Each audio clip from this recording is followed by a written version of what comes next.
On Christmas Eve, a YouTuber by the name of Vince Vintage released a 49-minute long video titled Exposing Tyler Oliveira, YouTube's Biggest Liar, where he calls me a liar, implies that I am a racist, and ultimately tries to destroy my career. In this video, I'll be debunking Vince's outright lies and false claims in order of the most absurd, baseless, nonsensical claims to the more creative speculation that he presents to an audience that already hates me. To do this, I'll even present some behind-the-scenes footage that will completely dismantle his baseless lies and irresponsible speculation. And I'm also going to acknowledge a few mistakes I've made over the last 2 years, some of which Vince actually does point out.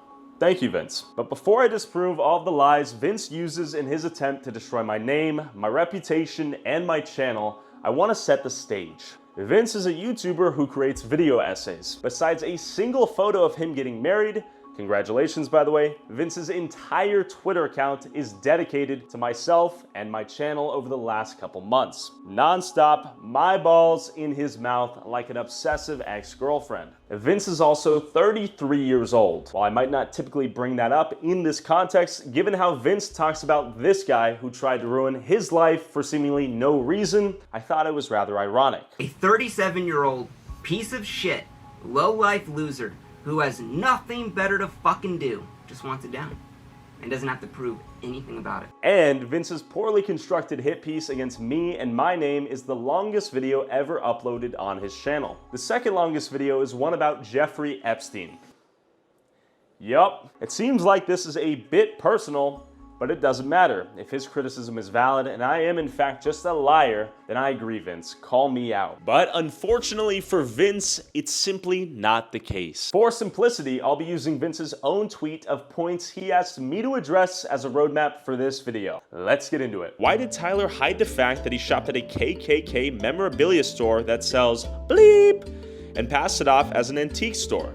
In this video, I walked into the store, bought some automatic assault rocks, this license plate, and a copy of the city ordinance because the entire premise of the video was the city where everyone must legally own a gun. Every head of household residing in the city limits of the city of Kennesaw is required to maintain a firearm together with ammunition therefore in the city penal code. That was kind of the whole point of the video. This is a Civil War antique store that sells all sorts of artifacts and memorabilia from the Civil War time period. This is one of the silliest points ever, but Vince provides it in his attempt to paint me as a racist. I'm not even gonna call you a racist, a Hitler, Tyler Hitler. Vince knows there are many objects for sale in the store just by looking at the footage in my video, but he creates a chapter titled KKK in his video, implying I went in there to go on some sort of racist shopping spree when I bought literal rocks. I mean, hell, he bought so much stuff from this place that he needed a bag to take out everything he bought. I mean, it's just a grand old time at the KKK store, right? I maybe spent 10 minutes in the store,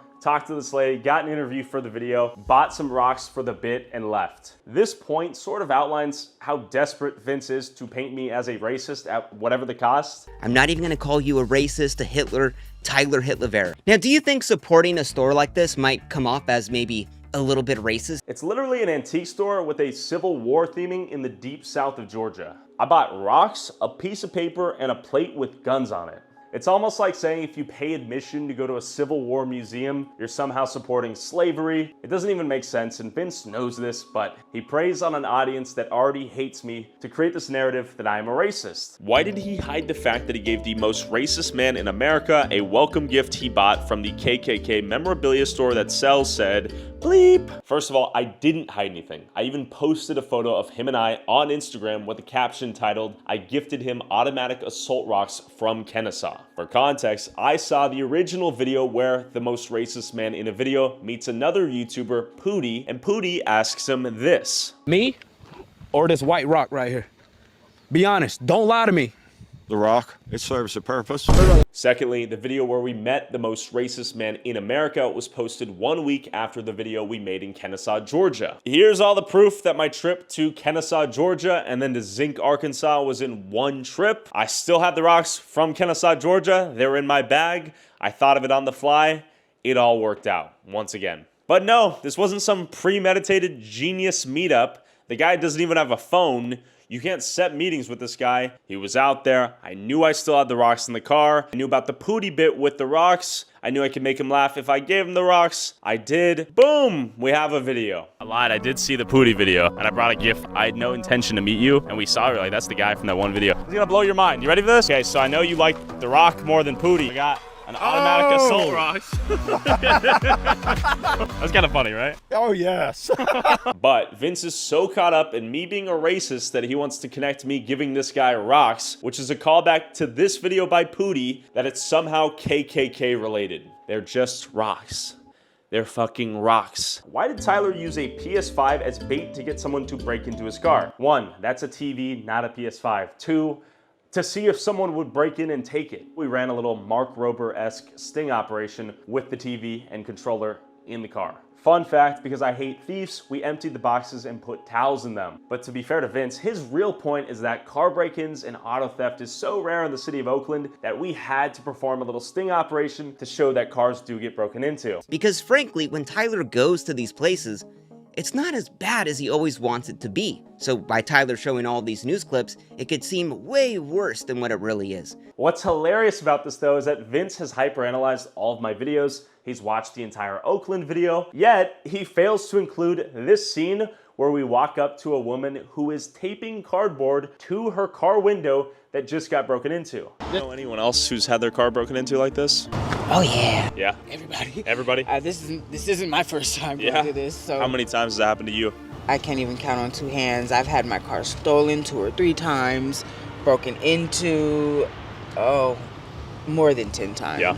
The next person we talked to in the video says this. Just talked to Auntie outside who had her car window broken in. That's normal, man. Normal? Yeah, that's normal out here. Everyday occurrence? Rule number 1, bro, don't leave your stuff in the car. And what's even funnier is that the crime statistics state that in 2023, Oakland reached the highest number of car thefts in more than a decade, with a 44% increase since 2022. But this is part of Vince's argument that he begins to construct that we need to create evidence or falsify B-roll to legitimize the crime that doesn't exist in these cities, according to him. And Vince even gets ahead of himself with his victory lap as he begins to heart comments on his YouTube video about me, basically co-signing more speculation. This comment with 5,000 likes that he hearted and therefore surfaced to the top of his comment section reads, "The reason the gas station attendant said that on the loudspeaker was because they saw him leave his car there with the PS5 on the dash. This speaker is actually programmed to say this on loop because, guess what? So many people break into cars at this given gas station." Owner of this property is not responsible for any theft or vandalism. Thank you for visiting Hagen Burger Shell. Please ensure that all of your valuables are secure. The owner of this property is not responsible for any theft or vandalism. But I did talk to the actual gas station attendant and he said this. They wouldn't break into our car. You gotta come during the day. Hey, I gotta give a 5-star review to Hagen Burger. No break-ins at 11 p.m. No, not at night. Okay, got it. Tomorrow morning? You gotta come in the morning. Oh, shit. Why did Tyler hide the fact he brought on known fraudster Darren Stalcup as his Oakland homeless expert? In my Oakland video, I introduced Darren as a Bay Area native and investigative journalist. In this Oakland video, Tyler brings along this prestigious reporter. Now, this guy isn't a journalist. He's actually a used car salesman who pulled a $7,000 GoFundMe scam a couple months earlier. So Vince basically clowns Darren for getting a 9-to-5 as a car salesman, referring to this Facebook post by Darren. So Darren told me that he's been doing citizen journalism since 2015 after his cousin Scotty was murdered by fentanyl dealers in the Bay Area. Recently, Darren's tried to move on and get a more traditional 9-to-5, and he proudly and excitedly got a job as a car salesman. Vince refers to this Facebook post in an attempt to discredit Darren and the work he's done since 2015 in the Bay Area as a citizen journalist. My Oakland video with Darren went live August 14th, and then over a month later, Darren got a job as a car salesman. He was excited to get a new job and a reliable paycheck. Seems pretty understandable and commendable, right? I asked Darren himself why he moved on and got a job, and he said, "Mentally, I'm not the same. I think about all the faces, the stories, the losses.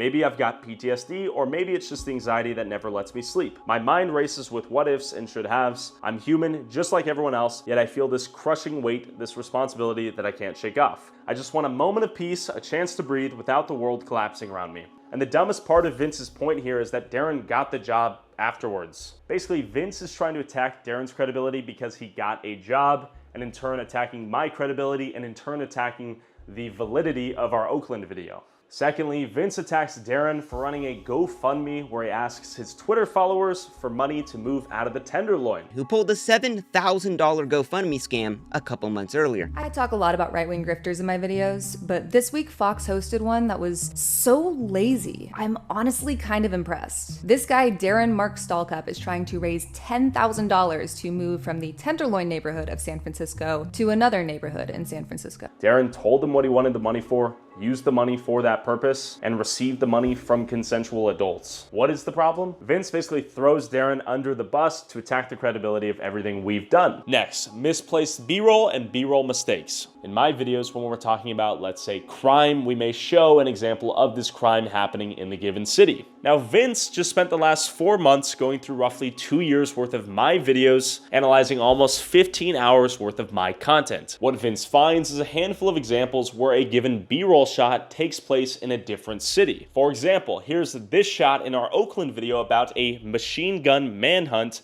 that turned out to be from West Oakland, Pittsburgh. Now, Vince is right. This is a mistake and we messed up. This shot was from the wrong Oakland. Vince uses this example and a few others to create this argument that I, Evil Tyler, am hand placing specific shots to create a false narrative about the cities we discuss and cover in our videos. Once again, Tyler is literally making shit up to push a narrative. But here's the problem. I don't place the B-roll for my videos. I have 2 editors for my main channel, and 1 editor's job is dedicated to finding B-roll for the videos. Whether it's me or my editing team, ultimately, it's my channel with my name and it's my responsibility. I agree with Vince. These are lazy, dumb mistakes that never should have made it to the final cut. But the problem is, if you take out the few incorrect shots we placed in some of these videos, for instance, let's take Oakland and replace it with this shot. And I actually feel safer. Machine guns?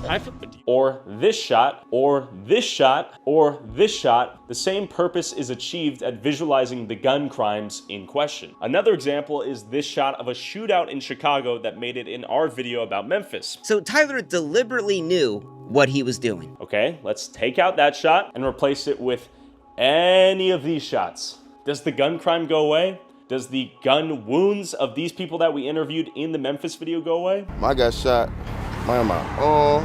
I got shot, stomach, side, back. Got multiple times, man. It's dangerous out here. You guys are strapped? Yeah, How old are you? I'm 13. You ever been blipped? Yeah. Actually, holy shit. When did that happen? Let me show you something, man. This is unexpected. I didn't expect that so many people to get shot. Did you nearly See die? that Yeah, I see you, man, 2-3 weeks. You just be out here like we in that shit pop off. People crazy out here right now. But what's more deceptive is that we know Vince has combed through all of my videos. He doesn't show any of the people I talk to in my videos that tell us about the gun crime, and just to show how easy it is to make a mistake, Vince himself improperly cites this clip. This clip isn't from Chicago. It's from Houston, Texas, 4 years ago. Tyler makes up shit to fit his narrative. Hearts the comment where his viewer points his mistake out, and at the end of the comment, it still reads, "So Tyler still lied about it." Or this example of Vince pointing out this flag. Oh my god, and there's an ISIS flag. Clearly that isn't just a peaceful protest, they have ISIS flags in Sweden. And his viewers correct him, stating it is the Shahada. If this is the logic, then Vince and I both lied about this nothing burger shot that could easily be replaced with 100 other examples of B-roll that serve the same purpose. And in this case, the fact that I can literally replace all of the shots you pointed out with 100 other examples that prove the exact same thing begs the question, why would we even put these shots in there on purpose, leave them in, and not hide them or cut them out a year later? It doesn't make sense because we didn't, just like you didn't maliciously say this B-roll shot was from Houston when it was actually from Dallas. Vince is ultimately zooming in on granular detail to argue that I am a deceptive, manipulative liar when he himself does the exact same thing in his video attacking me. It's more of a hypocrisy of his morals. And I found this quote from an openly gay member of Congress that sums up Craig's situation nicely. It's a violation of principles to vote one way and act another. Why did he pretend to be asylum seeker to get processed by Border Patrol? To see where we would end up, the behind-the-scenes logistics of how the government would process someone claiming asylum and what that process looked like. Seems kind of interesting as an American tax-paying citizen to know how this process works. What's funny about this though is Vince feigns some moral outrage that I'm in the van for 20 seconds. What the fuck are you thinking, Tyler? Literally, you took up the spot of someone that was an actual person fleeing their lives as a fucking meme. What the actual fuck are you thinking? You know the Border Patrol system is backed up for years, and you're just adding on to that for no reason at all. And that I've taken up someone's spot to enter America when, once again, I'm literally in the car for 20 seconds. The Border Patrol guys laugh it off. No harm, no foul. Let's go. What about this guy? See? He's a YouTuber. No. You see the camera? I got denied access. It's not like I pushed some pregnant woman out of the way to take the last spot in the van. There was no one else left waiting to get in the van. Even if I did take a seat, I wouldn't have been taking someone else's seat. You know this, Vince, because you watched my video and you see me in the back of the line. Why did Tyler pretend to be alone in fear for his life in Jamaica, but in reality, his tour guide was right next to him the entire time? Oh. This is one of Vince's big gotcha moments where he thinks he proves that I'm willing to lie about the tiniest of stuff, so why wouldn't I then embellish or lie about even bigger, more important issues? But the problem is, he's wrong, and here's the evidence to prove it. For context, he's referring to when I'm in Trenchtown, one of Jamaica's most dangerous neighborhoods. At a certain point, my guide and I are separated, and this random dude tells me to come to the farm. Go over the farm. The farm? The farm, that is a farm. Right over there. Yeah, we can go over there, come. To which my cameraman, myself, and this guy go to the farm. It all ends well. We had a great time. I even used my voiceover to immediately compliment this guy for giving me a little tour and showing me unexpected hospitality. While my guide was nowhere in sight, I first thought I was setting myself up to get robbed, but it turns out this guy was giving me a full tour of the community with unexpected hospitality. Vince zooms in on this voiceover, trying to paint this moment as if I was lying and that my guide was with me the entire time. Visiting the garden right now. A little baby young mango. Is this where you make the juice? So I'm thinking, oh my god, Tyler's gonna get murdered. Tyler's in the murder capital of the world without his guide. Oh my god, he's gonna die, he's gonna get robbed. Seems pretty bad. But let's watch this interaction from a different angle. Is this where you make the juice? Yes. Thank you, thank you. Oh, so this is what we just tried. Oh, okay. That's Tyler's cameraman. That's clearly the same thing going on. Where's this camera angle from? Oh! It's almost like his guide was right there and took this footage, but Tyler had to sell it off is that his guide was nowhere to be seen and that Tyler was gonna get murdered. But in reality, my guide was not there, and here's 28 minutes of behind-the-scenes footage that show him and I separated.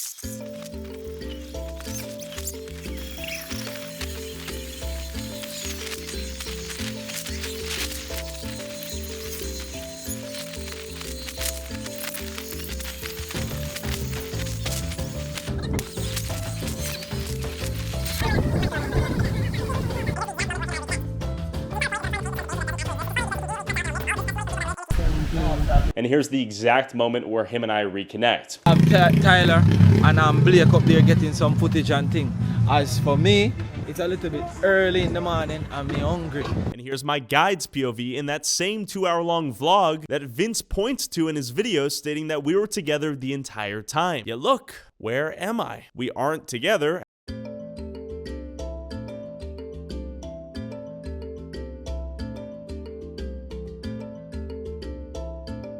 And then look at that. There's the exact moment from my guide's POV where we reconnected. Tyler's guide posted a 2-hour-long vlog of their entire day, and the guide was there the entire time. Tyler wasn't walking on his own about to get murdered. That was all just made up. But Vince knows that no one is going to fact check this, and he tries to use it to build his case that I'm a liar. Vince's continual self-glaze of his attention to detail only further pronounces his malice in the way he cuts this video together and proves that he either lied or B, he didn't have all the evidence and he speculated. And this is just something where it's so small. But why do you have to lie about this? His entire point is that I'm trying to paint this sense of danger that doesn't actually exist, which is funny because he conveniently cuts out and omits all of this testimony from people that live in the community. Well, we're seeing a lot of people dying by guns. That is the most violence we are seeing right now. Well, Trenchtown is full of crime and violence going on. It's been a long time now till my child come and get involved by crossfire.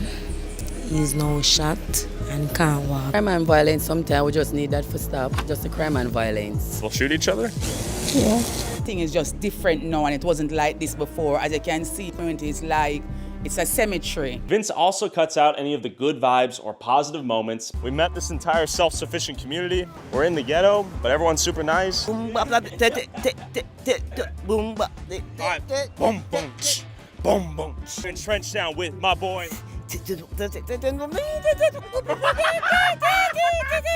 Because his goal is that when I reach out to someone from a different city, they Google my name, find his video, and they find out I'm just some big bad liar trying to paint their community as negative. Look at this comment and tell me anything he's done thus far is in good faith. Why did Tyler fabricate the story of the Jamaica bank truck robbery? Vince is referring to this beryllium truck I pointed out for 1 second in my Jamaica video. Bullet holes on that thing. When you saw a beryllium truck, that's the equivalent of one of the trucks in the US that carries the cash. The beryllium trucks are these big black armored trucks that are often used in Jamaica to transport cash. My guide, Jamaica Walk By, was the one who actually told me about these trucks because there was a large problem with people shooting at these trucks and robbing the cash from inside of them. If you Google Jamaica beryllium truck, you can find countless articles of these trucks getting robbed from the local Jamaican news. And here's a clip of even my guide jokingly saying he's afraid about being around these trucks because of the reputation of them getting robbed. That's what you're talking about. Keep on. There's bullet holes on that thing. I am pretty still terrified about the whole thing with the bird. This is probably a 2-second mention in my video, but Vince's goal is to establish that once again, I'm lying about dumb, random stuff to create this false narrative of there being crime in Jamaica. It's a known problem, and I'd venture to guess he in fact knew this after doing his research. You'll notice he prides himself in his attention to detail, yet this somehow slipped him. The very fact that these cars are known for getting shot and robbed at. Ultimately, this is part of Vince's growing argument that I'm inventing tiny lies to create a false narrative of there being crime in places where it isn't. That's how bad it is. People are robbing the cars. They're robbing the bank cars. That's how bad it is here. Why do you have to lie about that? Why do you have to make up this insane narrative? Oh my God, there was a robbery in place and I was about to... That didn't happen, Tyler. For someone who spent 4 months hyper-analyzing everything I've ever done, you'd think they'd also Google Jamaica beryllium truck robberies to at least look into the point I'm presenting of these trucks being robbed. But no, he calls me a liar, says the bullet holes I mentioned on the car is actually due to a paint job. None of this exists. I've just made it all up. But as we know, Vince's bad faith, poorly constructed argument has one goal, which is to discredit me, attack my channel, and prevent me from working with people in the future. Why did he fabricate the story of a Christian seafood restaurant selling sex for $15 and being a brothel? Let me explain. 1. I asked my guide how much the prostitutes in the area we were in charged for sex. He gave me a number that roughly converted to $15 US. How much for one night out there? I'm not so sure. It all depends on which one you go to. I should think maybe like 15 bills for real, 2 grand a night, or maybe 2 grand per 3 hours. I honestly don't know. 20-30 bucks. Yeah. 2, we were driving through this area called the Back Road, basically a little red light district where many prostitutes are working the streets and where they take their clients back to these little love hotels. Back Road. That's the real life of it. You can't get more realer than this. That's exactly what's there. The motels are there, the rooms are there, the prostitutes are there. Young, old, middle class, everybody's there, bro. I asked my guide if it was a hotel. He said yes. This is where people go to have sex? Yeah. You probably can just go at the gate and just catch a look quick. This is a hotel? Yeah.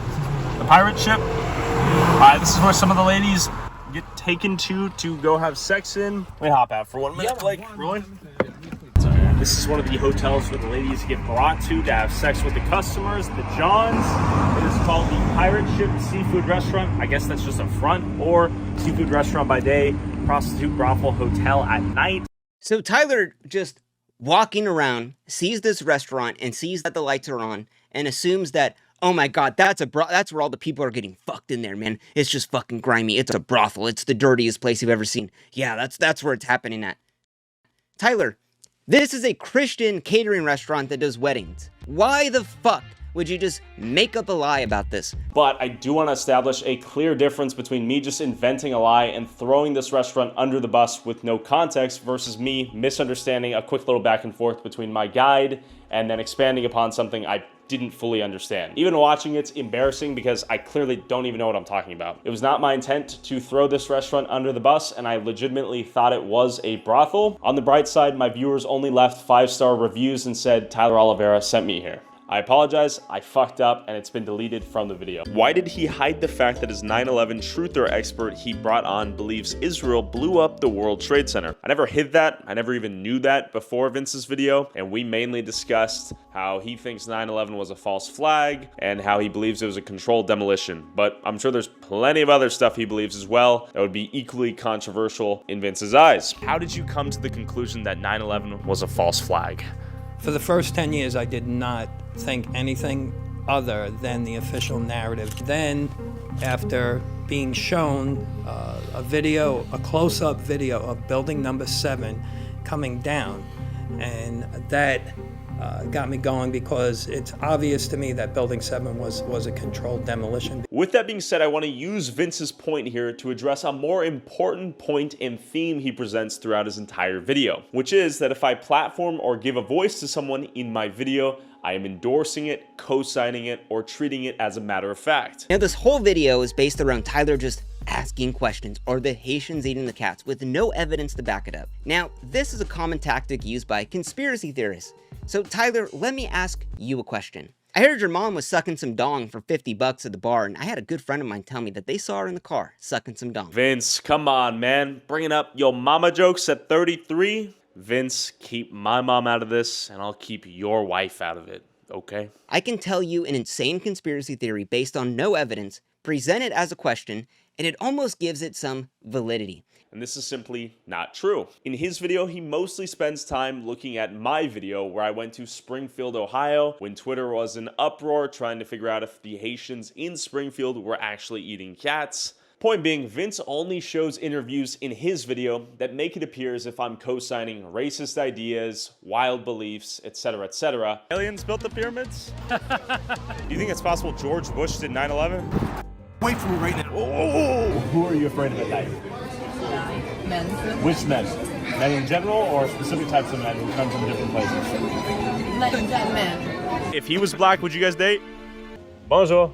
Point being, Vince will selectively only show you one side of the groups of people I interview and not show you the others. Depuis 10 juin 2024. How did you get here to Charleroi? Bon, je suis dans Charleroi parce que je suis un papier dans même qui est temporaire. Immédiatement, temps pas m'a écoulé. Ça gouvernement m'a dit, c'est lui m'a fait. All right. Yeah, now that all the immigrants have gotten here, guess what? You're getting new stoplights. Say hello, they'll smile to you. I don't know how many times I still sleep with my doors open. Oh yeah, interesting. And I've never had to worry about it. It's more the Americans, and I'll bring back the park again. You go over there on Saturday and Sunday. You see the Haitian families, mom, dad, kids, using the park exactly for what it's. Nobody's eating dogs and cats here. The Haitians aren't bothering us. There's not 4,000 Haitians here. Maybe 1,000, maybe. That's really odd. They're good people. Sure. They're all working. They're going up to a school up here to learn English. Ironically, we may have found the most accepting, loving town in America. So I ask you, how can I both co-sign this answer and this answer in the same video? I heard there were rumors of Haitians eating the neighbor's cats and a Canadian goose. Is that true or completely false? Non, No? non, même pas. Nous Okay. pas au courant de ça. Okay. Pas quoi ça tout. Peut-être moun qui doit avoir un problème d'éducation qui fait ça, même pas quoi. We've lost a whole bunch of cats. There was a van pulled over that had over 100 cats in it with the Haitians. They said they was eating them. True or no? Non. No, okay. Why is everyone coming here? Haïtiens viennent ici pour travail, mais manger chat, non. Or is it possible in these videos that I'm actually trying to get answers from both sides of a given question and try to see what they both believe in? I chose to respond to Vince's video for a few reasons. 1, how factually incorrect it is. 2, how unoriginal the claims are. 3, how emotionally driven these commentators become in their ambition to destroy me. And I've chosen to respond to this because I've witnessed in real time talking head streamers who take videos like Vince's, nod their head while they eat cereal, agree with everything, and move on to the next video, cementing false claims as fact, especially when they perceive the creator at hand to exist within a certain half of the political spectrum. None of these streamers are gonna fact check anything, and Vince will not retract any of his claims. Listen, I wanna welcome good faith criticism and for you guys to use the comment section to let me know when we do make mistakes. I'm not trying to shy away from the fact that we have made mistakes, and we will probably continue to make a few mistakes going forward. And it's unfortunate that Vince and other people like Vince waste their opportunity to give us actual constructive feedback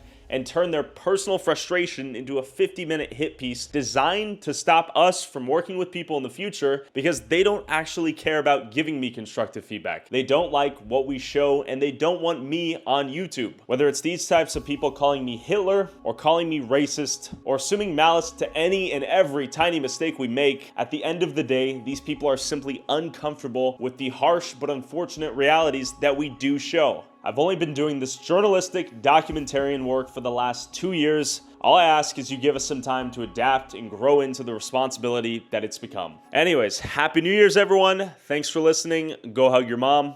Peace.